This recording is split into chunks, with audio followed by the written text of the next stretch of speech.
E aí, pessoal, um método que expõe o tamanho do amadorismo do Grêmio com relação a algumas situações do departamento de futebol. Uma explanação no conselho constrangeu.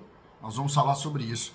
Nós vamos falar também de futebol, porque hoje tem jogo e o Grêmio resolveu fazer testes nessa partida.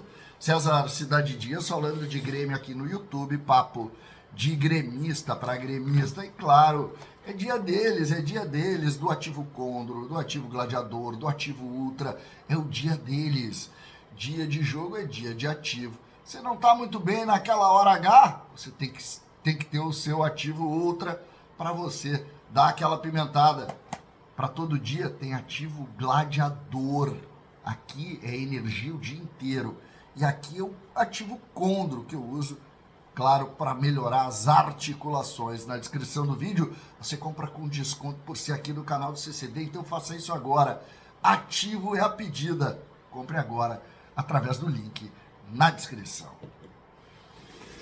Gente, vou falar do jogo e depois eu vou falar de um método que o Grêmio utiliza que constrangeu todo mundo durante o dia de ontem e nós precisamos fazer um relato muito forte sobre isso.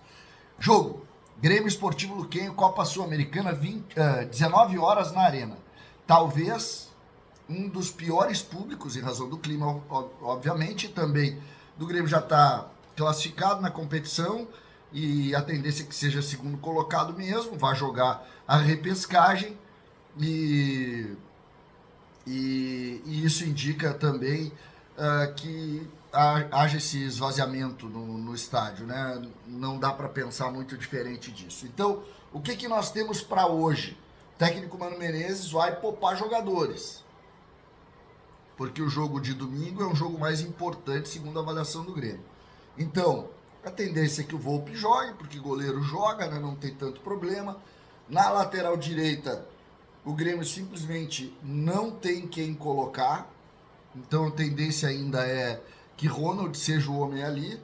Aí o Gemerson, o Kahneman ou o Wagner Leonardo, acho que a tendência até é Wagner Leonardo, ou o Vieri, né, para seguir na linha de testes, e o Lucas Esteves. Acho até que Vieri deve ser confirmado aqui. Aí o meio-campo, sim, Zortea, o menino da base, não esteve ontem no jogo da base e está confirmado aqui. Deve ser um dos volantes, começando a partida, a grande atração do jogo, Zortea. Ao lado dele, Dodi. Na frente deles, Cristaldo, para ganhar ritmo. E aí os extremas. O que a gente pode imaginar? O Alisson, o Pavon, e lá na frente, inicialmente surgiu a ideia de jogar o próprio Bright White. Mas ontem, por exemplo, no jogo sub-20, o Jardiel saiu aos 10 minutos, estava fazendo um bom jogo, fez o primeiro gol, inclusive. Saiu aos 10 minutos e a informação é que ele vai compor o grupo aqui. Então eu acredito que o Arezzo seja o centroavante, até porque se ficasse Arezzo e Bright White, não precisaria levar o Jardiel.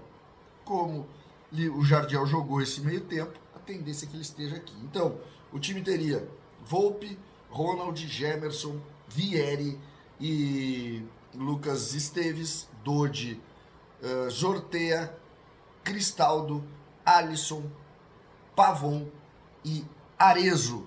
Essa é a tendência de jogo.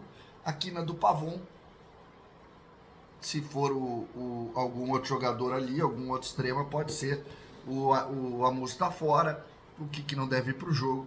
Aí seria o Aravena, talvez. Então a gente avalia por aqui. Mas eu acho que é mais com o Pavon mesmo, pelo lado esquerdo, com o Alisson jogando pelo lado direito. Dito isso, vamos para o segundo tema. Na reunião do conselho, e eu falei sobre isso já um pouco ontem, mas eu fui mais a fundo. O Grêmio retratou que parte do seu trabalho tem sido a valorização dos seus ativos. O que são os ativos? Os jogadores de futebol. E o Grêmio utiliza, portanto, uma ferramenta chamada Transfer Market, que é um site colaborativo em alguns pontos, que dá um valor de mercado para os jogadores. É um site alemão que monta uma espécie de Wikipédia do mercado, dando preço aos atletas. Gente, isso não tem nenhum valor de mercado. De mercado. É apenas uma, que eu vou dizer assim, pode dizer até uma base de dados, mas tu não pode verificar que o teu jogador valorizou e por isso tu vai à reunião do conselho para explicar para os conselheiros que o teu ativo está valorizado com base nesse negócio. Porque o que define a venda não é esse negócio. Então se tu chega hoje e diz assim, o Nathan Fernandes valorizou, eu comprei por X e vou vender por Y, e uso essa ferramenta, e depois eu vendo por Y ou abaixo de Y, eu estou fazendo o quê? Esse é o ponto. Eu hoje fiz uma avaliação em cima de muitos nomes que o Grêmio vendeu. Vocês acham que quando o Grêmio vendeu o Cuiabano, o Grêmio vendeu certo?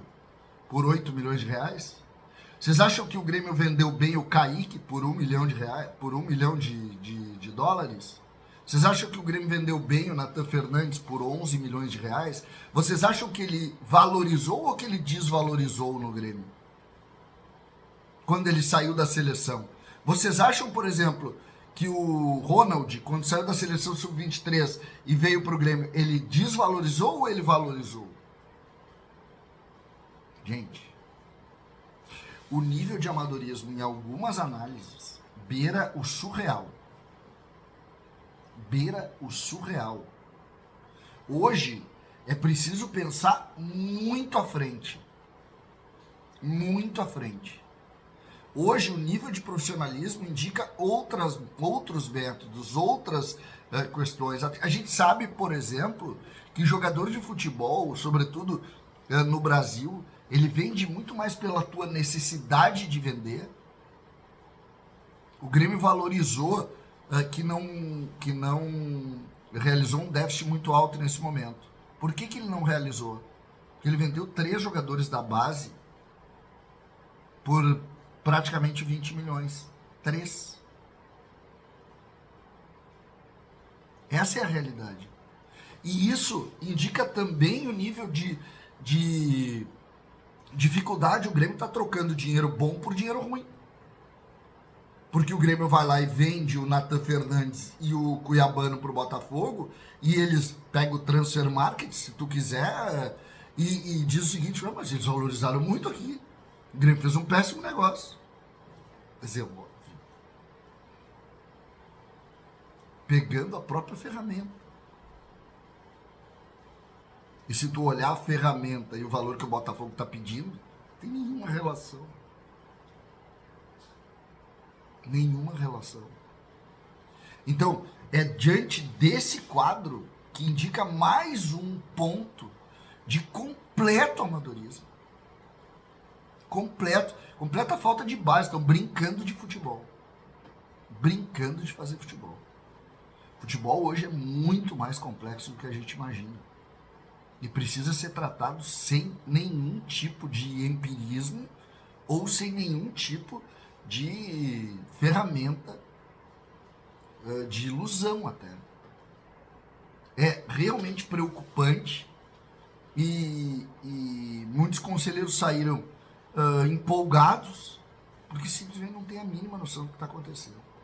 Outros que conhecem um pouco o riscado disseram o seguinte, meu Deus do céu, o que é isso aqui?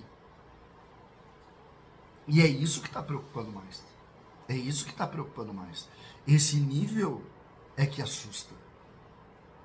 O Grêmio precisa dar um passo à frente. O Grêmio precisa pensar adiante. O Grêmio não pode ser mais um clube que suas ações indiquem amadorismo. Ficamos para trás nos últimos anos exatamente por isso. Entregamos para profissionais que não tinham capacidade para dominar um clube do tamanho do Grêmio. Depois tentamos reverter sem muita ideia E hoje estamos perdidos, atirando para todos os lados. Então, por essas e outras, é que é muito importante que a gente veja a figura de Luiz Felipe Scolari e de Mano Menezes como a tábua de salvação.